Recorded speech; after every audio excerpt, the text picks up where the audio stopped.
Hola, amiga. Welcome to the Latina Leadership Podcast, a podcast by Latinas for all women. Get ready because today's conversation is really special. Hola, amigas. Welcome to a new episode of the Latina Leadership Podcast. I'm your co-host, Andrea Diaz, and I'm here with a wonderful guest. Do you mind telling us who you are and what you do? Yes, thank you for having me, Andrea. My name is Ana Cruz. I'm the founder of Rollos de Mujeres Media. I am originally from Mexico, and I've been here in the U.S. for almost 20 years now. And I'm a journalist. I work in media, traditional media, for over 15 years, radio and television, until I decided to start my entrepreneurship journey, which is an interesting topic, and is when I created Rollos de Mujeres. But basically, my vision is to provide information, inspirational stories, education, and motivation to the Latino community. I started working with only women, but I think we all evolved through the years. So at this point in my life, I'm a mom of two boys, so I saw also the need to work with the boys. You know, like I think as a Latino community, we need to work together. There is no like men and women. There is no one side only. Both sides are important. So that's my mission with Rollos de Mujeres Media. We have a podcast and a digital magazine, rollosdemujeres.com, and also we produce digital content for different brands. That's the way we make money, because we can be honest, and it's so hard to make money through the podcast and through the digital magazine. But I have a team of other two people working with me, and we manage social media accounts for different brands, and everything is aligned with the same values, mission, and vision of Rollos de Mujeres, targeting the Latino community. I love that. So do you mind telling us what drew you to pursue a degree in broadcasting and journalism? Honestly, I feel like I always knew the importance of communication and speaking up. I grew up in a home with domestic violence. My mom suffered domestic violence for 20 years.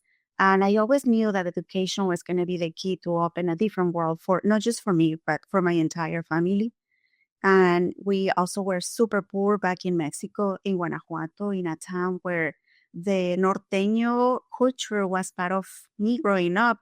And when I say that, is that men eh, came to the US to work and to send money back home. But most of those men ended up, like abandoning their families. And that was my situation. Adding to that my dad was an alcoholic, and he was an abuser to my mom and to us, like emotionally. And I wouldn't say that physically. I don't remember my dad never like putting a hand on me, but definitely he marked my childhood with the way he treated my mom and the way he showed me, or the way I thought like men will be with me when I will grow up. So I felt like education was for sure in my mind since I was little. Also, I was the very first one in both of the sides of my family on going to college. There was no a culture of education back in my family. And then communications, because I was very shy. Believe it or not, I was a very shy girl, but with so many things to say. And I was looking for a space where I felt like I could be myself and I couldn't be judged. And also I could speak up for those who didn't have a voice, which was my mom at the moment and my brothers. And I think little by little, I always say that God has the perfect uh, plan for you. And I think that's what happened, because also I studied in a private university in Guanajuato, which was so expensive, and just thinking, like trying to understand how did this happen. It was all because the people that were around me, they helped me, they pushed me, they told me that I was capable, that was not impossible, and I got scholarships, and my friends, their parents, everybody supported me during those moments that were really hard for my whole family. And once I started studying communications, I was like, this is me, this is where I belong.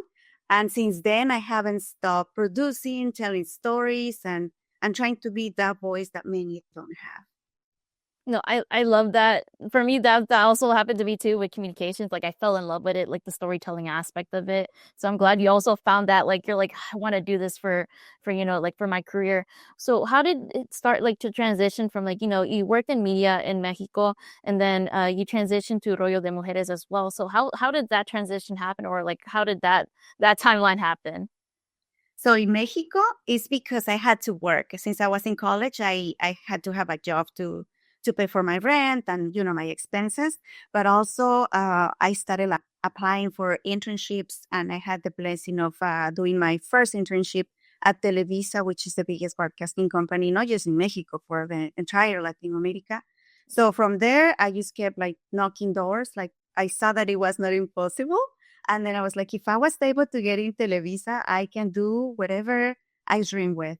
And then I ended up working for a local TV station in Celaya, which is the city I went to college to. And then it was in my blood, it was in my family that the norteño culture came out again into my life, even if I promised myself that I will never repeat the story of my parents, like coming to the US and abandoning family.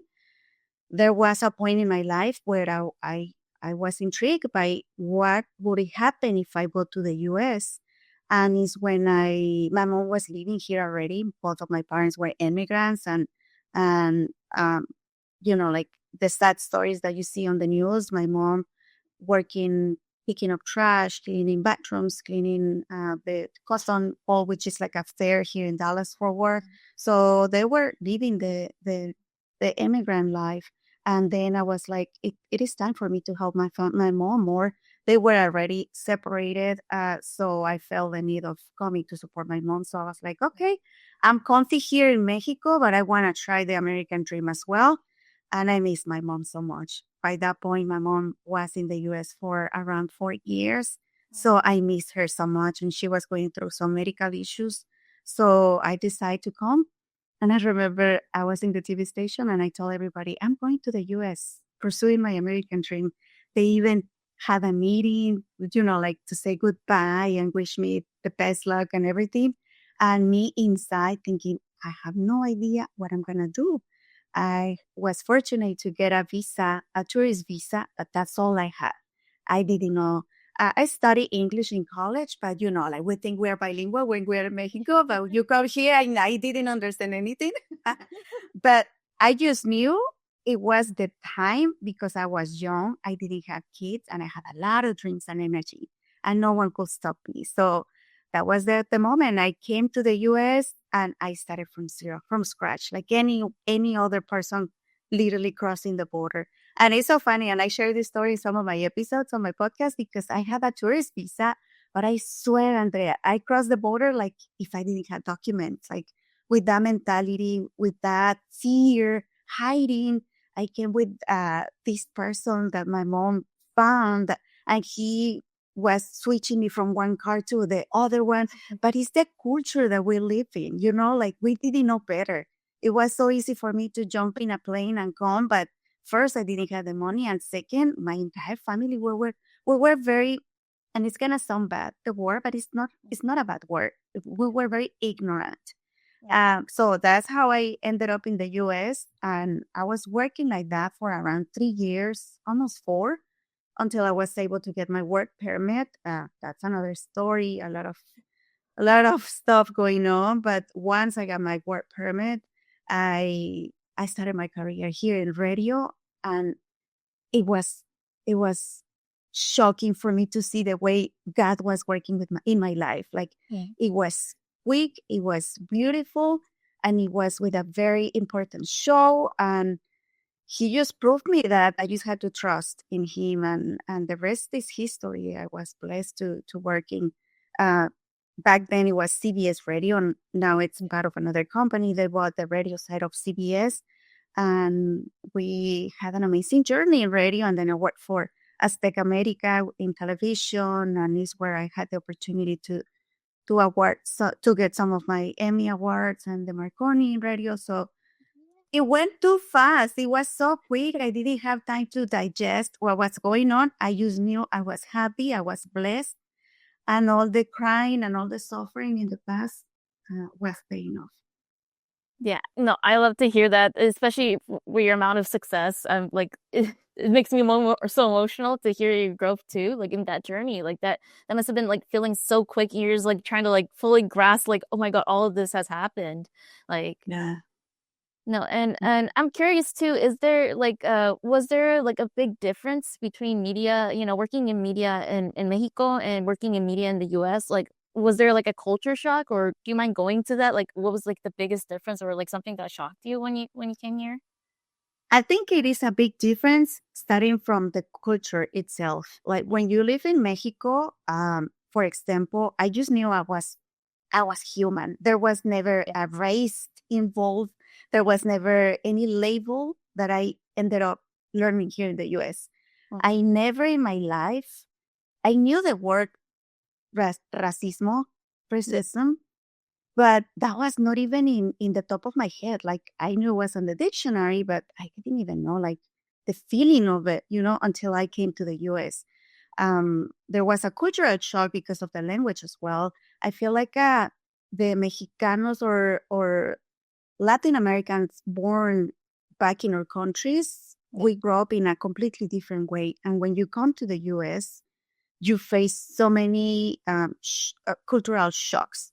And yes, it was a big difference because, for example, I face a lot of struggles here in media because, first, it's still dominated by men.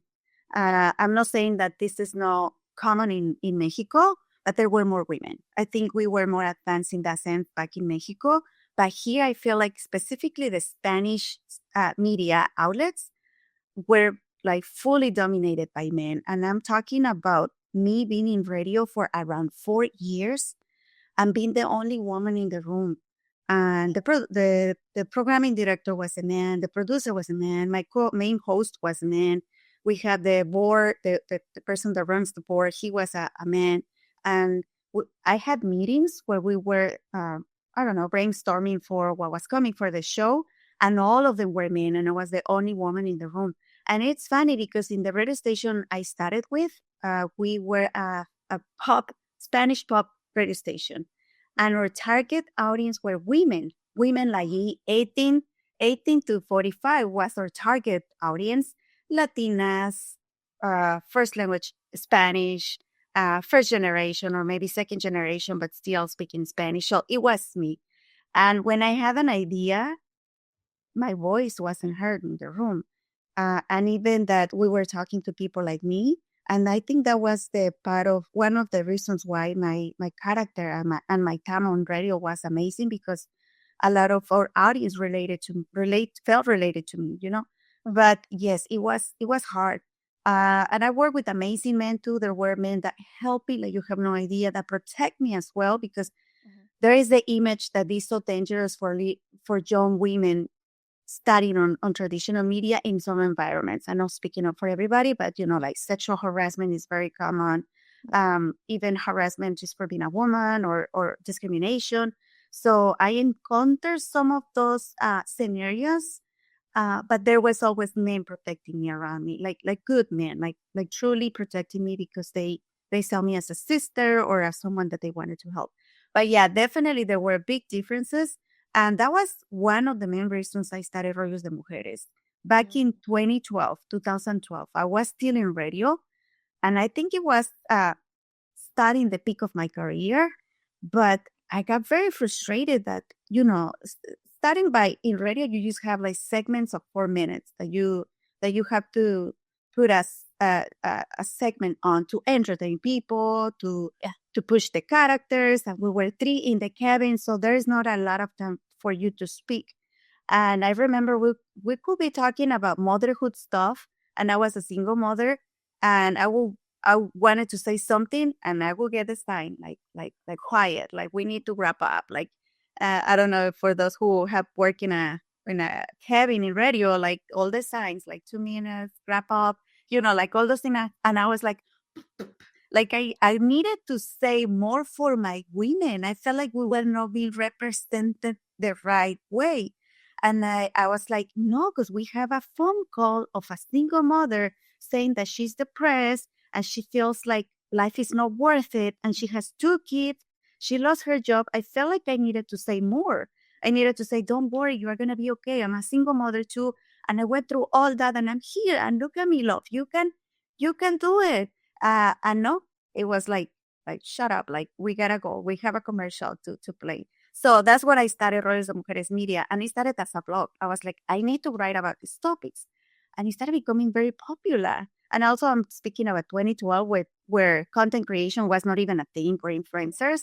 So people appreciate that more than my character in radio. I was sharing more Yeah. personal stories and advice, and I was looking for nonprofits that could provide resources. And I even did a huge campaign on domestic violence. And I partnered with the police department in Fort Worth. I partnered with psychologists, attorneys. So I felt like God gave me that platform to do more than just make people laugh and entertain them. So that's how I started. And then the radio station switched to original music, original Mexican music, and it got even worse. Oh, I don't think I have to say this, but until today, it's one of my main frustrations that original Mexican stations still want to portray Latino women as something completely different that we really are. Um, so yeah, that was my big battle, and I'm still trying to prove. And I think you guys are doing the same with all these efforts, nonprofits, the podcasts, the conferences that you guys are organizing that are amazing too. Like, we Latinas are more than what they want to portray in traditional media most of the time. yeah, no, yeah. And I feel like sometimes it really is hard to be like the only Latina in the room or even the only woman in the room. Is there any like advice you would give to somebody who's like, one of our listeners or viewers who are dealing through that? What advice would you give them? Yes, and I wish I could know this when I was there. First, you need to find mentors. There is always good people out there. There is always someone that is there that can give you advice and can protect you if they are working in traditional media or any job. This happens in any industry, but find a mentor and be honest. But when they see that you are committed, that you have ethic, and that you work hard, people see that and people appreciate that. And just find a mentor. Don't be afraid. Speak up, and never do anything that goes against your values. Never, for any reason. And I'm so proud of saying that that was my case. I always stay firm on my values, my vision, and what I wanted for my life. And even if there was a bigger check on the table for me, I always say no.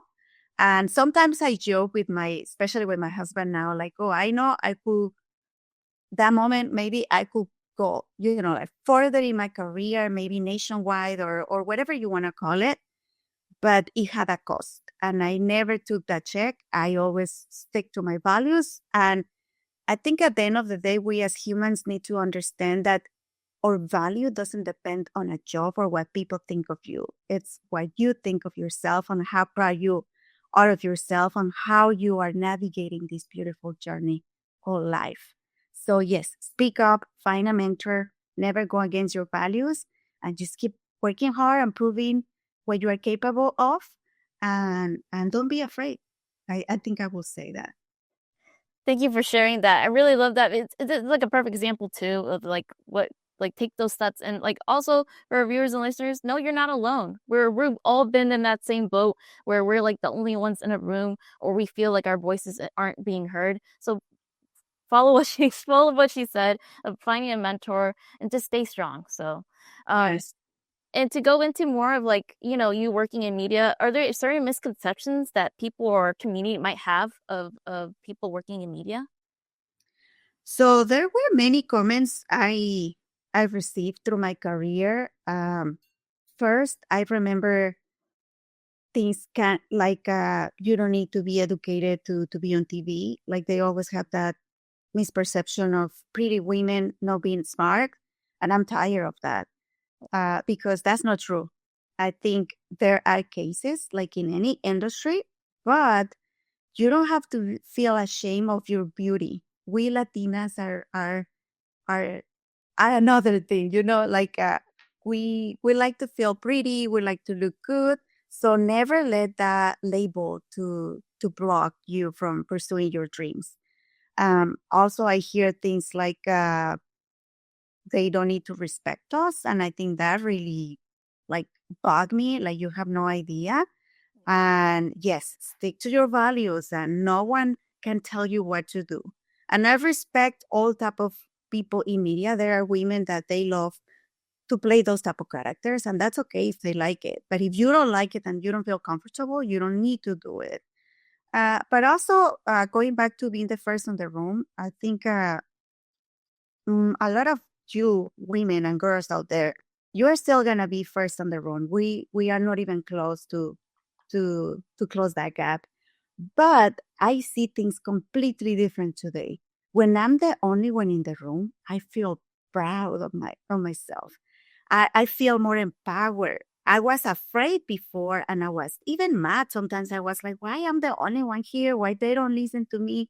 Why this? You start becoming a victim of your situation.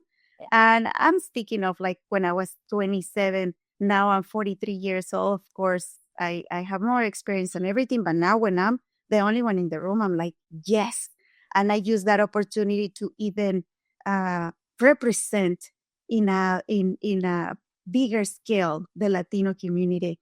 And I'm going to give you an example. Not too long ago, I had the opportunity to interview some of the cast. I don't know if you hear of this TV show called The Chosen. It's super popular. And I was the only Latina there. I was the only Spanish media there. I was with my company, which is a small company, Rollos de Mujeres Media. And there were, I don't know, companies like Univision, Telemundo.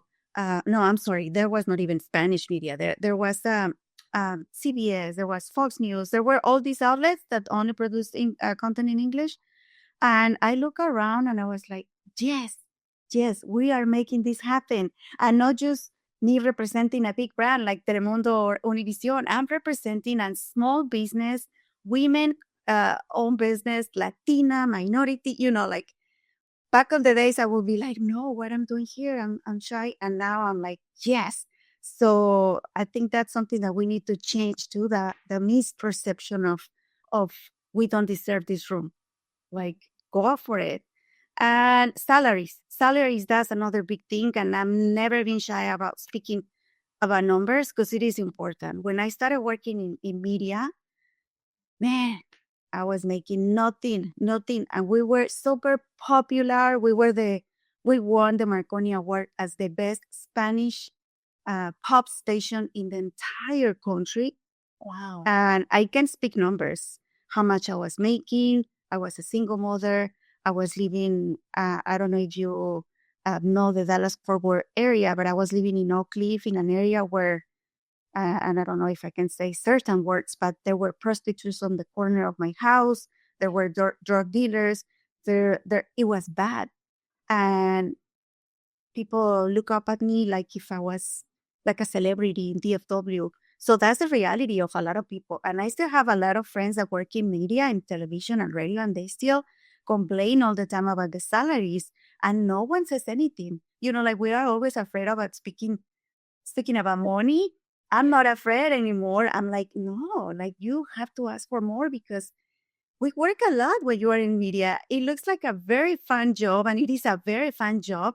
And they sell it to you that way. Oh, you got the biggest opportunity. You need to be grateful for this. I'm giving you the chance. But man, you work 14, 16 hours per day. So when you put that in a balance, and I'm speaking from my own experience. Like I have friends that work in the English market and it seems a little bit different for them, for some of them. But I think in the Latino market, if you're a woman, if you are a minority, and if you're an immigrant, I think we are still very shy about asking for what we deserve. And we still feel like they are doing a favor to us and that we have to be just grateful with whatever they want to give us. So that's another thing that I feel like we still have to keep fighting for. Hola, amigas. So quick before we keep going, I'm literally sitting right outside the Georgia Brown Convention Center where the 2025 Latina Entrepreneurship Conference is happening right here on September 20th. So yes, mark that down. This is built by Latinas, made for all women, and it's going to be full of heart, ambition, and real talk. You can expect powerful panels that inspire, hands-on workshops that empower, and unforgettable charla sessions where you can truly connect, share your journey, and grow alongside other mujeres who understand what it means to chase big dreams. So grab your comadres, get your tickets, and come to a space that's made for you. Now let's keep going with that episode. Yeah, no, for sure. And I feel like we need to like start talking about salary. And it's such a taboo in our community to talk about salary, how much we earn, because we're like, no, you're supposed to be grateful. Like you're not supposed to ask for a raise, or you're not supposed to question how much you're earning.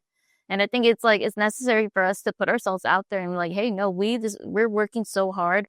We deserve to earn more. So Yeah. but I'm glad you brought that up. And and talking about Rollos de Mujeres and becoming entrepreneur, how is that big step? Because I know like sometimes it's hard to start a business on your own, and then you're like, okay, that's gonna be now my only salary once you transition from another job to just being an entrepreneur. So how did that happen? And what were any challenges that happened in that transition?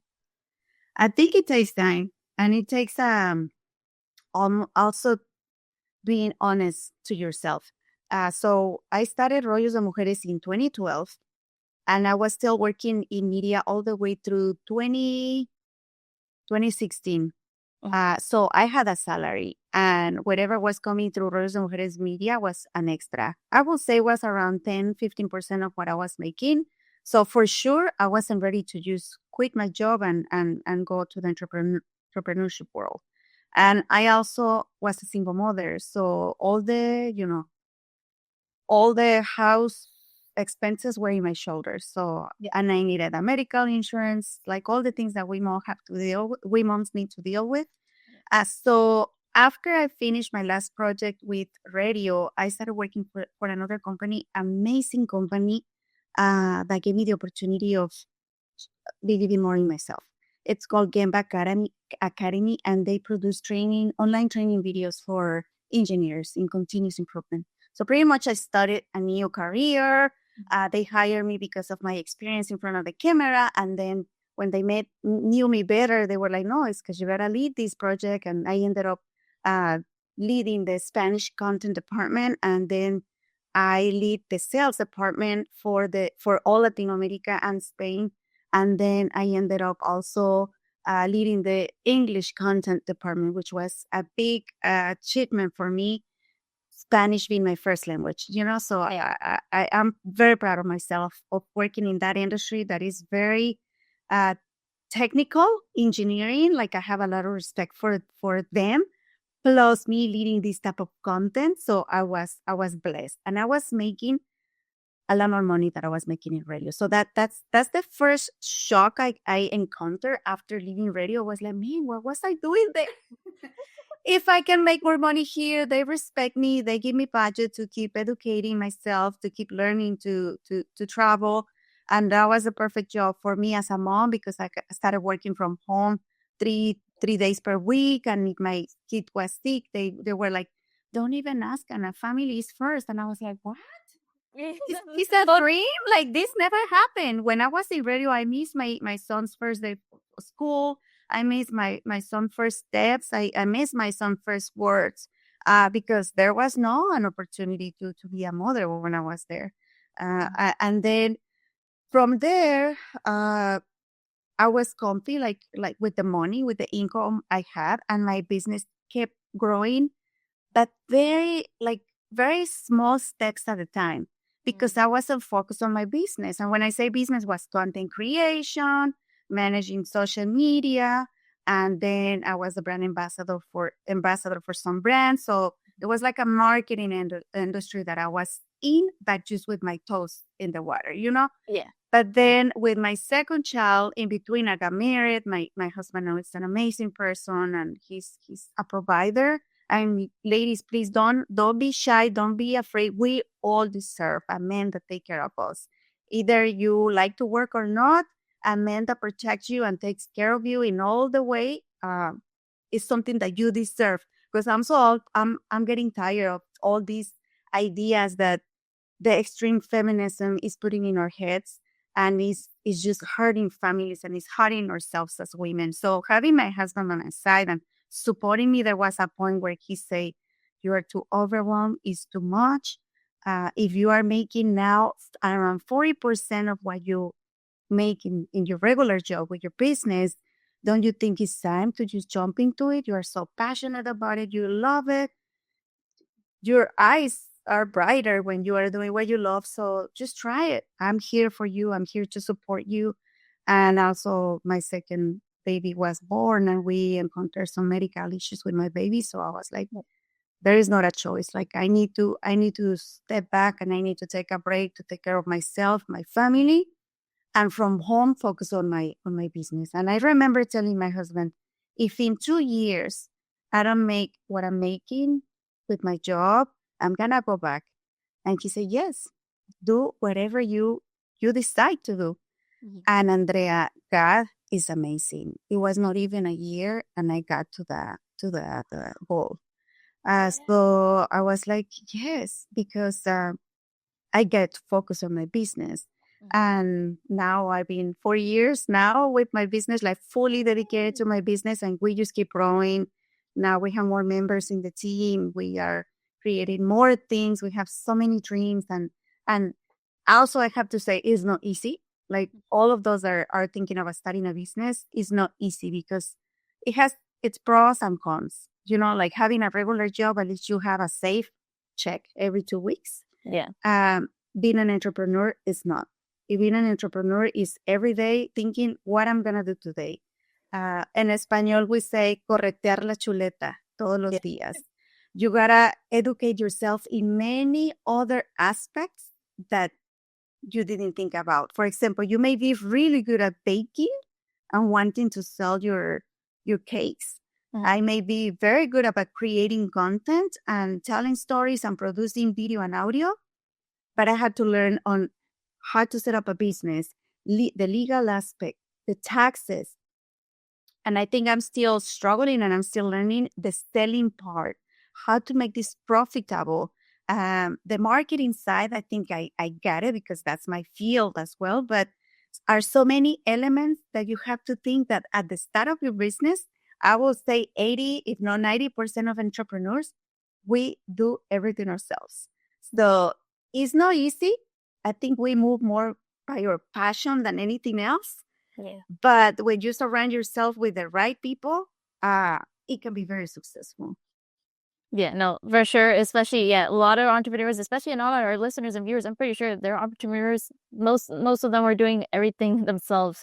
So yeah, like I would say, like also take the opportunity to learn. Like there's something that you're like, I'm not sure, or like I need to find some advice on how to do this. Do it. Like as entrepreneurs too, we can also depend on other resources that are available to us. So we're not solely doing it solely on our own, but there's also resources out there to help you also in your progress as an entrepreneur. But yes. And the reality, Andrea, is that, I don't know, lately, social media and marketing itself are selling us the idea that being an entrepreneur is the best option for everybody. And that's not true. There is people that they like to be part of a company, and that's amazing. Like I have people in my company, and they are amazing, and I love that they love to be in my company. They have been selling us these ideas, like 3 steps to become an entrepreneur, 5 steps to become millionaire. Like we need to stop consuming those things, because they are just putting so much pressure on us. And when we jump into the pool of being an entrepreneur and we see that it's harder with us, and then we are not successful. And when I say successful, it's like numbers, like we are not producing what we thought we were going to be producing. Then we face so many like really bad moments, but there is all type of people, and being an entrepreneur is not for everybody. You need to have so many different skills and resilience, and like being very positive as well, but at the same time positive, but also realistic. So Don't feel like you have to do it. If you really like your job or you are happy with what you're doing and you get the money that you need, it's I think it's fair to say the truth too in Yeah. that aspect. Yeah, no, and you speak the truth too, and I'm glad you brought it up too. Like, not all of us are built to be entrepreneurs. I can tell you, I'm not built to be an entrepreneur. I enjoy working for a company too, and like working in marketing because it's been my passion. It's not for everybody, but if you do have the passion and you have the commitment, and you're willing to go through those ups and downs, and you're willing to put that effort in, then I would say do it. But just know that road is not easy.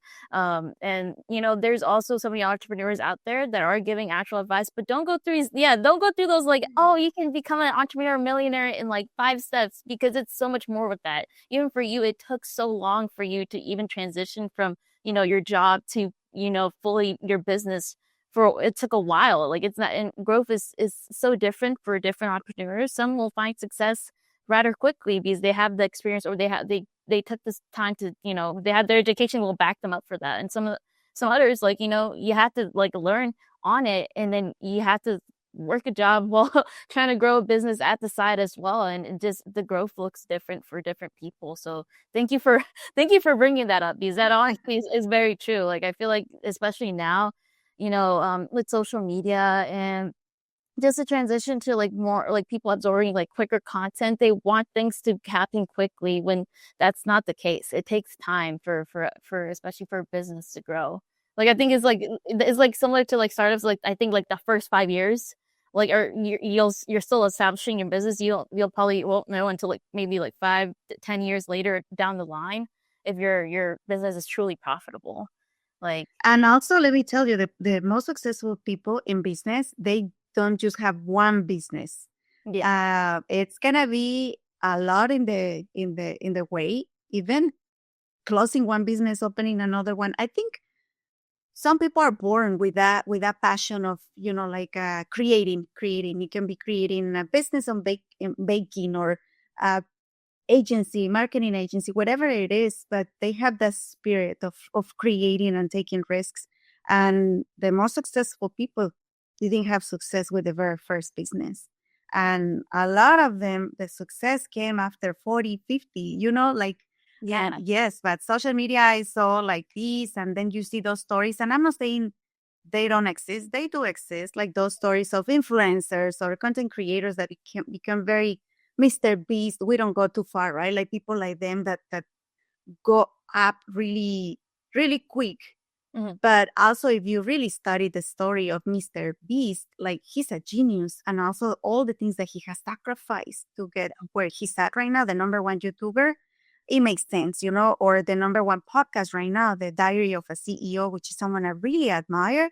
Mhm. You can see that it didn't happen in 1 year, and how many times he wanted to quit, and how many times he worked for free, and finally, like, he's at the top right now, but he's even doing a lot more things than just a podcast. He has different business. He started investing, and I think that's something that we, the Latino community, really need to deep into, is investing, knowing how to manage your money. And I know you guys have episodes on that as well. Like, let's talk about money. Let's teach our kids about money. Let's talk about investing, not just like getting a paycheck to pay your bills month by month. Like, if you really want to be successful, you don't need to be a content creator, an influencer, or a famous person. There is a lot of people out there that you have no idea. They are not famous. They don't care about being on the spotlight, but they have their finances under control, and they live a less stressful life, because at the end of the day, money is not happiness, but money gives you a lot of relief. Yeah. So yes, and being an entrepreneur, like, money is a big side of it. Mhm. So yeah. Yeah, because you have to think about like, how do I get people investing in me? Like, how do I get sponsors? Like, how much does it cost like annually for my business to run? How much do I have to put aside, or do I have to invest? Like, because some entrepreneurs, you also have to invest sometimes your own money into your own business. So it's like taking consideration, like, money's not going to fall out of trees. You have to figure a way to also like get people to invest in your business too. So it's like a lot, and I feel like it doesn't help that with our community we don't like talking about finances. Like, it's like a taboo topic. And when I feel like that's extremely detrimental So like running a business or even growing as a business, you have to talk those numbers. So I'm glad you brought that up because like that finance is really truly a really important part of being an entrepreneur. Yes, it is. It's super important. Yeah, and going back, what advice would you give to Latinas, who are, they're trying to start their own media platform or podcast? What advice would you give them for those trying to take that step? This is a topic that I love because I started the podcast 5 years ago, but I waited over 3 years to actually launch the very first episode. So I guess the very first advice would be don't wait. If you have an idea, if you want to share an idea, if you feel the need of communicating something, just do it. Uh, I am a perfectionist, and that's not good in any business. Being a perfectionist, I feel like once you are there and you want to keep improving your processes, that's a different thing because I truly believe on that. That you need to keep improving your processes, you need to keep evolving, and you need to keep changing. If there is no change, there is no improvement. But to start, just do it. Jump into it. I wish I didn't wait those 3 years, but I was waiting for the right color, the name, the logo. I changed should I do it in English and Spanish?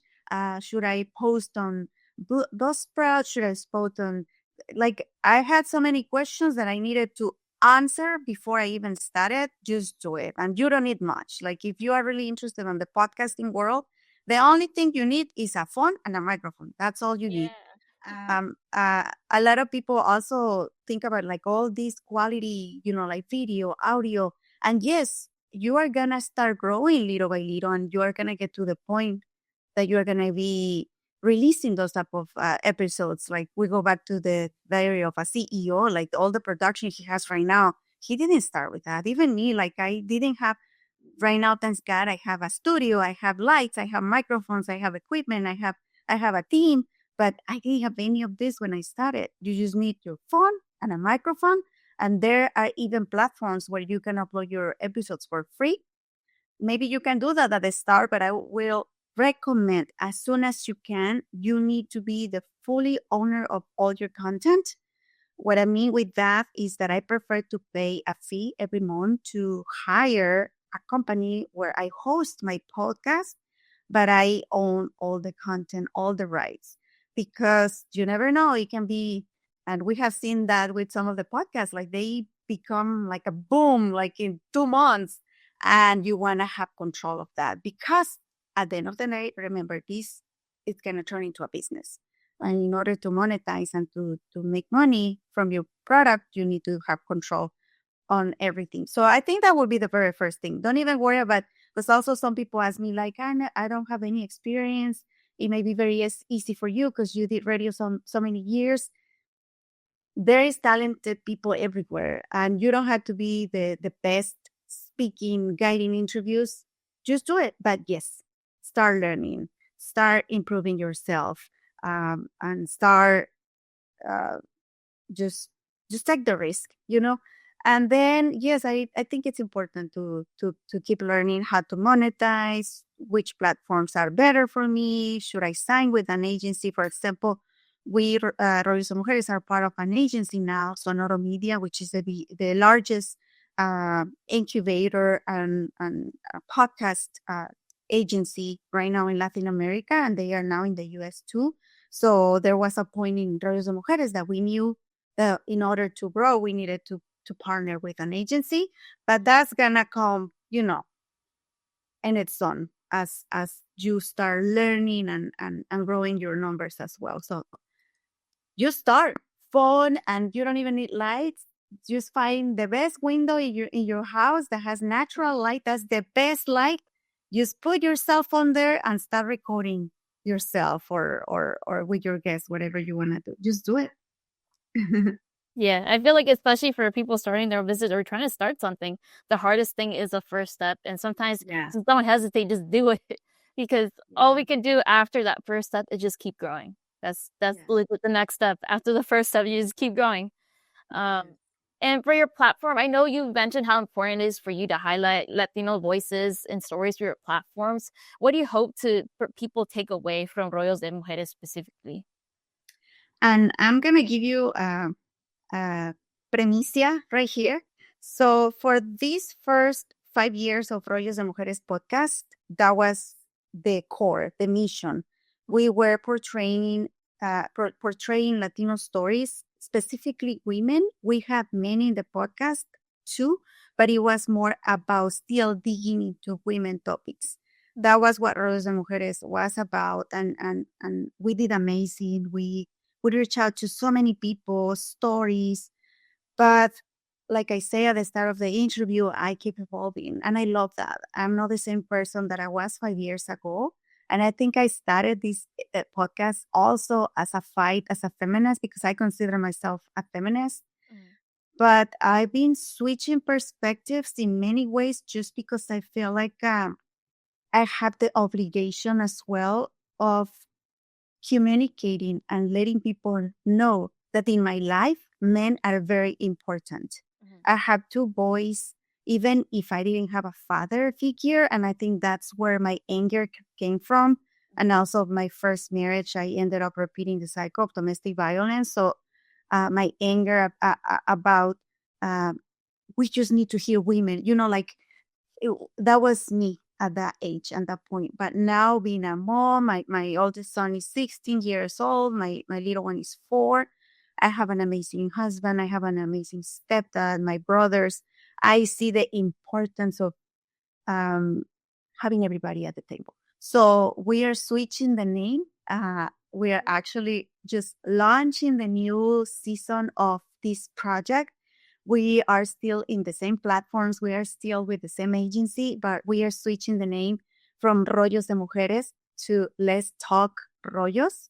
I still kept the Rollos worth because I registered the brand and it cost me so much money and time and everything.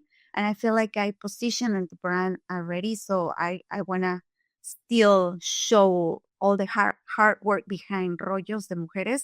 So Rollos de Mujeres Media is the umbrella where we have a lot of products under. We have the digital magazine that's still called rollosdemujeres.com, but we have the podcast that now is moving to Let's Talk Rollos.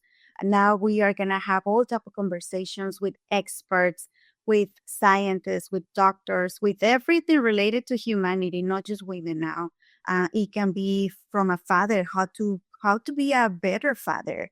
Because also remember, in our Latina community, we always talk about machismo, but I never taught those boys how to be a real man.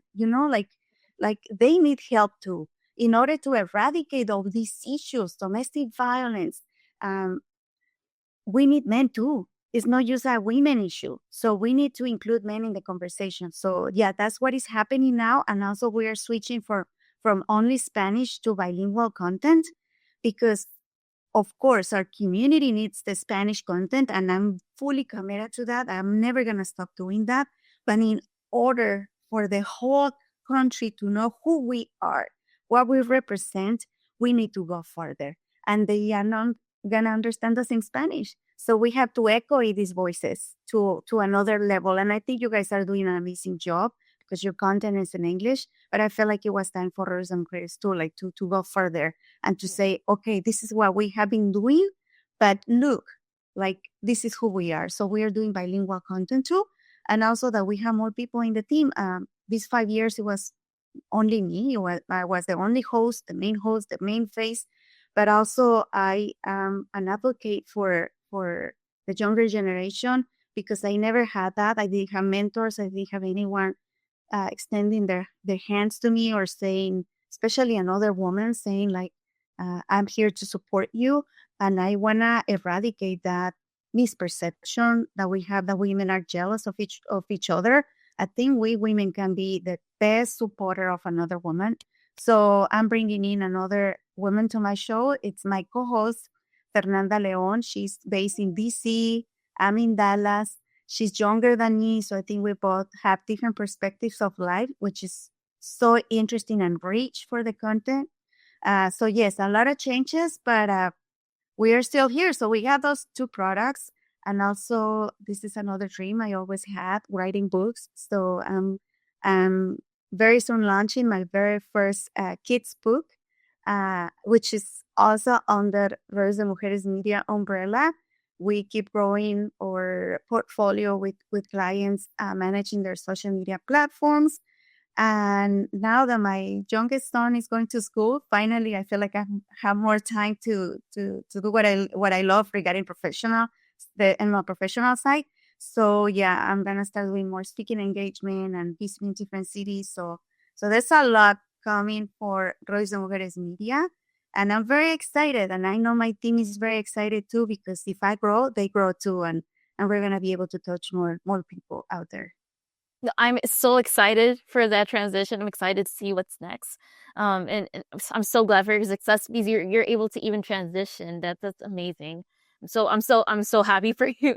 I'm so like I'm so excited. Like these that's like so many good things. Like if we're transitioning, but you're also releasing your first book. That just Yes, I'm very excited. That has been one of my dreams, especially because I'm an advocate for kids. Like, yeah. you see so many horrible things happening out there.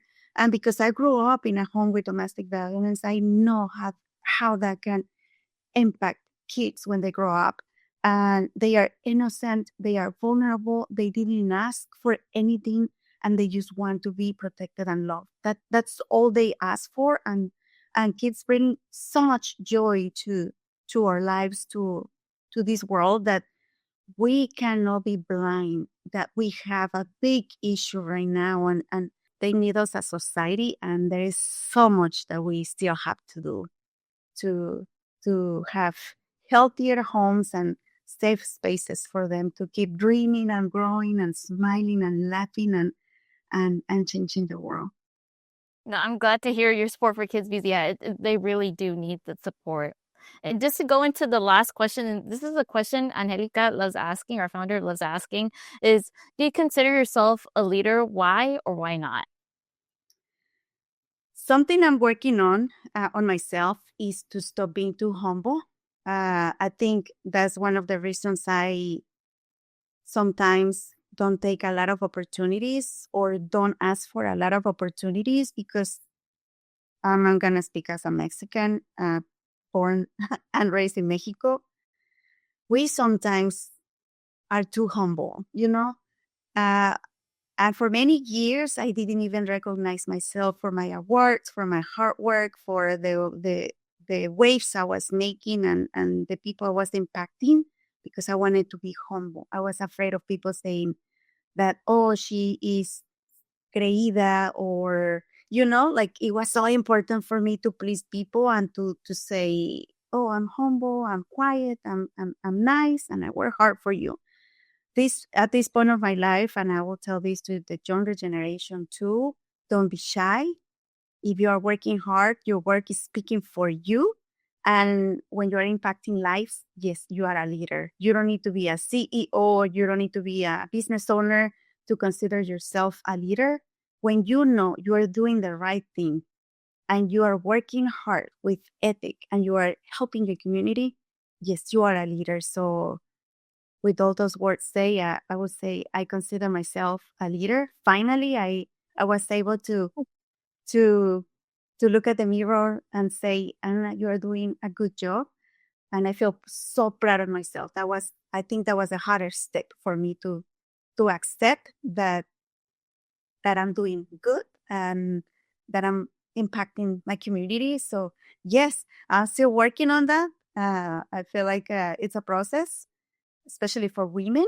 Yeah. They taught us to be quiet, to no creerte, don't ask for more, don't speak too loud. But yes, I'm in that process and finally saying, I'm here. I have a story to tell. I have a platform, and yes, I want to share more. So yes.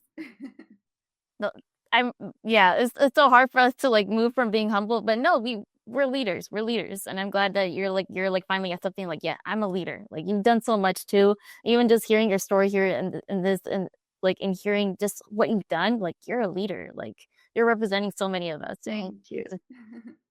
And to close this off, where can our viewers and listeners find you?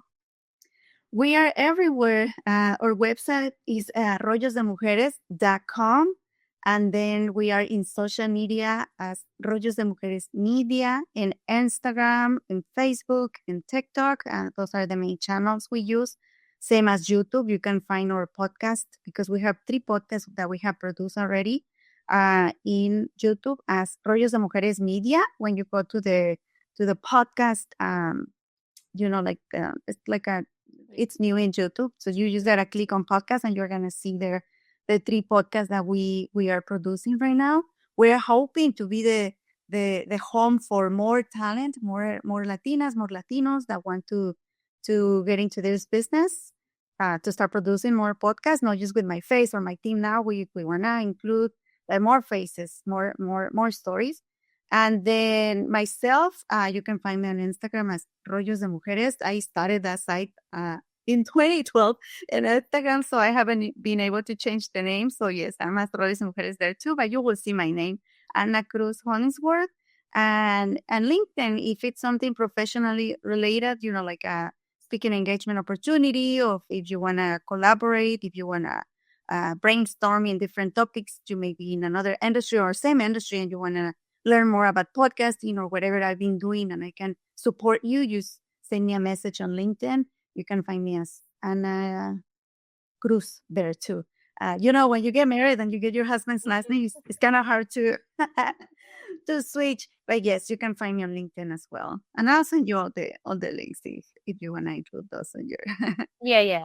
Well, thank you so much. I really enjoyed this conversation. I know our listeners and viewers are going to enjoy this conversation. So thank you so much. And amigas, we'll see you on the next one. Bye, amigas. Thank you for joining us in this amazing conversation today. If you need more information or resources, as always, they'll be in the description below. Please don't forget to follow us everywhere at Latina Leadership Podcast to stay updated with our latest releases, events, and more. We'll see you next time.